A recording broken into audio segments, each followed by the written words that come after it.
নমস্কার, আপনারা দেখছেন চলছে চলবে রণজিতের সঙ্গে। নিত্য নতুন প্রতিবেদন পেতে চোখ রাখুন আমার এই চ্যানেলে। আজ 6ই জানুয়ারি, মাঝখানে আর কয়েক ঘন্টা, তারপরেই 7ই জানুয়ারির মহা ব্রিগেড। যৌবনের ডাকে যে ব্রিগেড হওয়ার কথা, সেই ব্রিগেড আগামীকাল অর্থাৎ 7ই জানুয়ারি রবিবার বেলা 12টায়।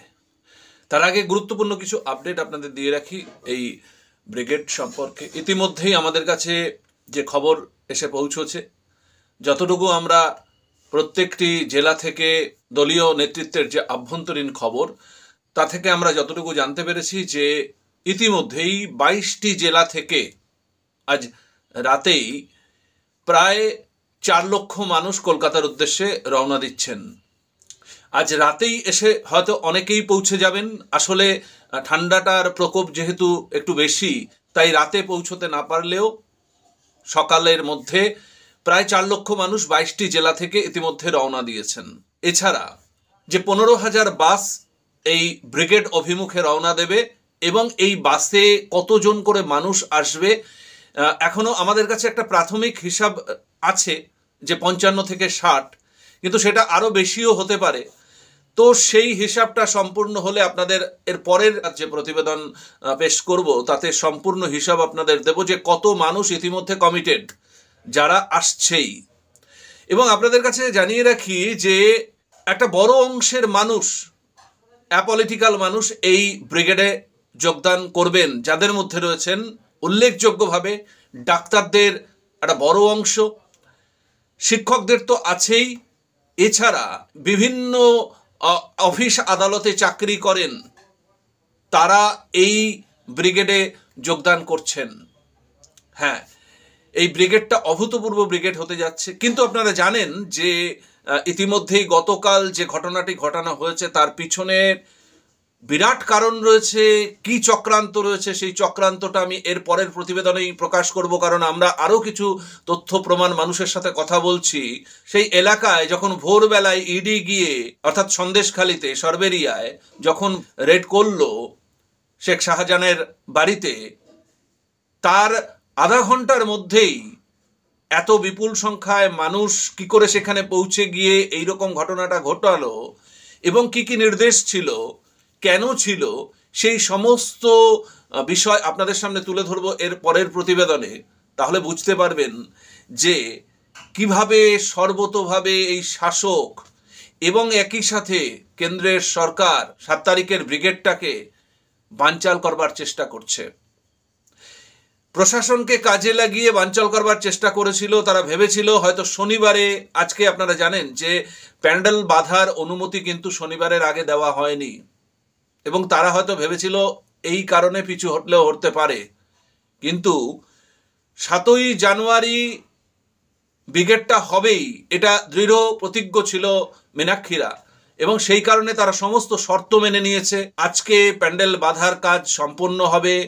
এবং আপনারা জানেন যে চিরাচরিতভাবে ব্রিগেডের যেদিকে প্যান্ডেল বাঁধা হতো এতদিন এবং যেদিক থেকে মানুষ প্রবেশ করত, সেদিকটা কিন্তু এই বছরে সম্পূর্ণ উল্টো।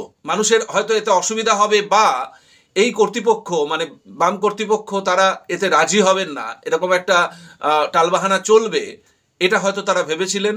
কিন্তু তাতেও মীনাক্ষীরা রাজি হন। মীনাক্ষীদের আজকে মূল উদ্দেশ্য যে আপামর মানুষকে এই 50 দিনের যে ইনসাফ যাত্রায় যেভাবে তারা সাড়া ফেলেছে এবং মানুষ যেভাবে তাদের এই যাত্রায় সামিল হয়েছে, সাড়া দিয়েছে, সেই মানুষকে একত্রিত করা। তো যে কোনো শর্তে তারা রাজি হয়েছে, কিন্তু বানচাল করবার জন্য সর্বতোভাবে চেষ্টা করা হচ্ছে। কেন্দ্র এবং রাজ্য দুজনেই যেভাবে একটা ঘৃণ্য চক্রান্ত করছে, একই সাথে মিডিয়াও মেতে থাকছে অন্যান্য খবরে। ইনসাফ যাত্রার যেরকম খবর খুব সামান্য নম করে তারা কভার করেছে, হয়তো 10 সেকেন্ড, 15 সেকেন্ড, 1 মিনিট, ঠিক ব্রিগেডটাকেও যাতে কভার করতে না হয়, কারণ ব্রিগেডে প্রচুর ভিড় হবে। এই ভিড়টাকে মানুষের সামনে তো তুলে ধরার প্রয়োজন আছে। মেইনস্ট্রিম মিডিয়ার সেটা হচ্ছে বড় রোল। অন্যান্য ছোটোখাটো সভাও সম্পূর্ণ সময়টা ধরে মিডিয়া সম্প্রচার করে, এই ব্রিগেডটাও সম্প্রচার করা উচিত। কিন্তু তারা করবে না। অন্যান্য তার আগেই ইস্যু তাদের সামনে উপস্থিত, এবং এই উপস্থিত হওয়ানোর জন্য তারা আপ্রাণ চেষ্টা করে গেছে, সেটা তাদের হাতে এখন আছে। আসল কথা, এই ভিড়টা মানুষ দেখলে, যারা এই ব্রিগেডে আসতে পারবেন না তারা যদি দেখেন, আপনারা জানেন যে নিশ্চিতভাবে মানুষ প্রভাবিত হবেই হবে। যতই মেইনস্ট্রিম মিডিয়া এটা চেপে যাওয়ার চেষ্টা করুক না কেন বা স্বল্প সময়ের জন্য সম্প্রচার করুক না কেন, সোশ্যাল মিডিয়া আছে, ফেসবুক, টুইটার, ইউটিউব, সমস্ত জায়গায় যেভাবে খবর দাবানলের মতো ছড়িয়ে পড়বে, এই ভিড়ের চিত্র ছড়িয়ে পড়বে, আমরা আছি, এবং আপনাদের মধ্য দিয়ে প্রচুর পরিমাণে শেয়ার হবে, তার মধ্য দিয়ে মানুষ জানতে পারবে, তাহলেই মানুষের কাছে, আম জনতার কাছে পৌঁছে যাবে আসল চিত্রটা। সুতরাং কোনো লাভ হবে না। কেন্দ্র একদিক দিয়ে চেষ্টা করছে, রাজ্য তো করছেই, এবং মিডিয়াও চেষ্টা করছে। সবার চেষ্টা ব্যর্থ হবে, এটুকু বলতে পারি। আগামীকাল 7ই জানুয়ারি জনবিস্ফোরণ হবে ব্রিগেডের বুকে।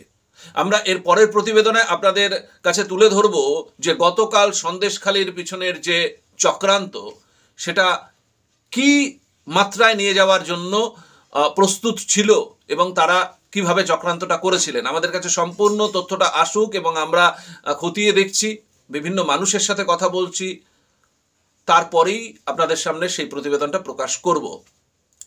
আমাদের সমস্ত দিকে নজর থাকবে, আপডেট দিতে থাকবো আপনাদের, এবং আগামীকালও প্রত্যেকটি সময়ের আপডেট আপনাদের দিতে থাকবো সকাল থেকে।